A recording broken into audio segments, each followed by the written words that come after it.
రాజులు 2వ గ్రంథము 25వ అధ్యాయం. అతని ఏలుబడిలో 9వ సంవత్సరమందు 10వ మాసము 10వ దినమందు బబులోను రాజైన నెబుకద్నెజరును అతని సైన్యమంతయును యెరూషలేము మీదకి వచ్చి దానికెదురుగా దిగి దాని చుట్టూను ముట్టడి దెబ్బలు కట్టిరి. ఈ ప్రకారము రాజైన సిద్కియా ఏలుబడి యందు 11వ సంవత్సరము వరకు పట్టణము ముట్టడి వేయబడి ఉండగా 4వ నెల 9వ దినమందు పట్టణములో క్షామము అఘోరమాయెను. దేశపు జనులకు ఆహారము లేకపోయెను. కల్దీయులు పట్టణ ప్రాకారమును పడగొట్టగా సైనికులు రాత్రియందు రాజు తోట దగ్గర 2 గోడల మధ్యనున్న ద్వారపు మార్గమున పారిపోయిరి. అయితే కల్దీయులు పట్టణము చుట్టూ ఉండగా రాజు మైదానమునకు పోవు మార్గమున వెళ్లిపోయెను. కల్దీయుల సైన్యము రాజును తరిమి అతని సైన్యము అతనికి దూరముగా చెదరిపోయినందున యెరికో మైదానమందు అతని పట్టుకొనిరి. వారు రాజును పట్టుకొని రిబ్లా పట్టణమందున్న బబులోను రాజునొద్దకు తీసుకొని పోయినప్పుడు రాజు అతనికి శిక్ష విధించెను. సిద్కియా చూచుచుండగా వారు అతని కుమారులను చంపించి సిద్కియా కన్నులు ఊడదీయించి ఇత్తడి సంకెళ్లతో అతని బంధించి బబులోను పట్టణమునకు తీసుకొని పోయిరి. మరియు బబులోను రాజైన నెబుకద్నెజరు ఏలుబడిలో 19వ సంవత్సరమందు 5వ నెల 7వ దినమున రాజదేహ సంరక్షకులకు అధిపతియు బబులోను రాజు సేవకుడు నగు నెబూజరదాను యెరూషలేమునకు వచ్చి యెహోవా మందిరమును, రాజనగరును, యెరూషలేమునందున్న ఇండ్లన్నిటినీ, గొప్పవారి ఇండ్లన్నిటినీ అగ్నిచేత కాల్పించెను. మరియు రాజదేహ సంరక్షకుల అధిపతి యొద్దనున్న కల్దీయుల సైనికులందరూ యెరూషలేము చుట్టూనున్న ప్రాకారములను పడగొట్టిరి. పట్టణమందు మిగిలియుండిన వారిని, బబులోను రాజు పక్షమున చేరిన వారిని, సామాన్య జనులలో శేషించిన వారిని రాజదేహ సంరక్షకుల అధిపతి అయిన నెబూజరదాను చెరగొనిపోయిన గాని వ్యవసాయదారులను, ద్రాక్షతోట వారును ఉండవలెనని దేశపు బీద జనములో కొందరిని ఉండనిచ్చెను. మరియు యెహోవా మందిరమందున్న ఇత్తడి స్తంభములను, మట్లను, యెహోవా మందిరమందున్న ఇత్తడి సముద్రమును కల్దీయులు తునకలుగా కొట్టి ఆ ఇత్తడిని బబులోను పట్టణమునకు ఎత్తుకొని పోయిరి. సేవ కొరకై ఉంచబడిన పాత్రలను, చేటలను, ముండ్లను, దూపార్తులను, ఇత్తడి ఉపకరణములన్నిటినీ వారు తీసుకొని పోయిరి. అగ్ని పాత్రలు, గిన్నెలు మొదలైన వెండి వస్తువులను, బంగారు వస్తువులను రాజదేహ సంరక్షకుల అధిపతి తీసుకొని పోయెను. మరియు అతడు యెహోవా మందిరమునకు సొలొమోను చేయించిన 2 స్తంభములను, సముద్రమును, మట్లను తీసుకొని పోయెను. ఈ ఇత్తడి వస్తువుల ఎత్తు లెక్కకు మించియుండెను. ఒక్కొక్క స్తంభపు నిడివి 18 మూరలు. దాని పైపీట ఇత్తడిది.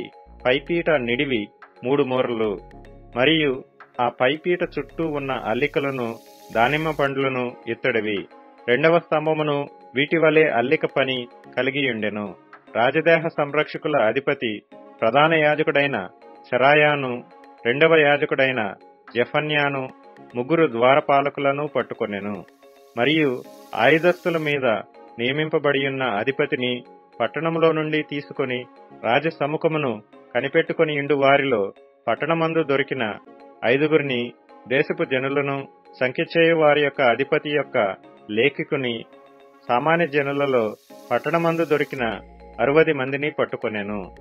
రాజదేహ సంరక్షకుల అధిపతియగు నెబూజరదాను వీరిని తీసుకొని రిబ్లా పట్టణమందున్న బబులోను రాజునొద్దకు రాగా బబులోను రాజు హమాతు దేశమందున్న రిబ్లా పట్టణమందు వారిని చంపించెను.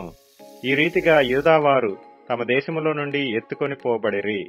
బబులోను రాజైన నెబుకద్నెజరు యూదా దేశమందు ఉండనిచ్చిన వారి మీద అతడు షాఫానునకు పుట్టిన అహీకాము కుమారుడైన గెదల్యాను అధిపతిగా నిర్ణయించెను. యూదావారి సైన్యాధిపతులందరూ, వారి జనులందరూ బబులోను రాజు గెదల్యాను అధిపతిగా నియమించిన సంగతి విని మిస్పా పట్టణమందున్న గెదల్యా యొద్దకు నెతన్యా కుమారుడైన ఇష్మాయేలును, కారేహ కుమారుడైన యోహానానును, నెటోపాతీయుడైన తన్హుమెతు కుమారుడగు శరాయాయును, మయకాతీయుడైన యొకనికి పుట్టిన యజన్యాను కూడి రాగా గెదల్యా వారితోనూ వారి జనులతోనూ ప్రమాణము చేసి, కల్దీయులకు మనము దాసులమైతిమని జడియవద్దు. దేశమందు కాపురముండి బబులోను రాజునకు మీరు సేవ చేసిన ఎడల మీకు మేలు కలుగునని చెప్పెను. అయితే 7వ మాసమందు రాజవంశజుడగు ఎలీషామాకు పుట్టిన నెతన్యా కుమారుడైన ఇష్మాయేలు 10 మంది మనుషులను పిలుచుకొని వచ్చి గెదల్యా మీద పడగా అతడు మరణమాయెను. మరియు మిస్పాలో అతని యొద్దనున్న యూదులను కల్దీయులను అతడు హతము చేసెను. అప్పుడు కొద్దివారేమి గొప్పవారేమి జనులందరూ సైన్యాధిపతులను లేచి కల్దీయుల భయము చేత ఐగుప్తు దేశమునకు పారిపోయిరి.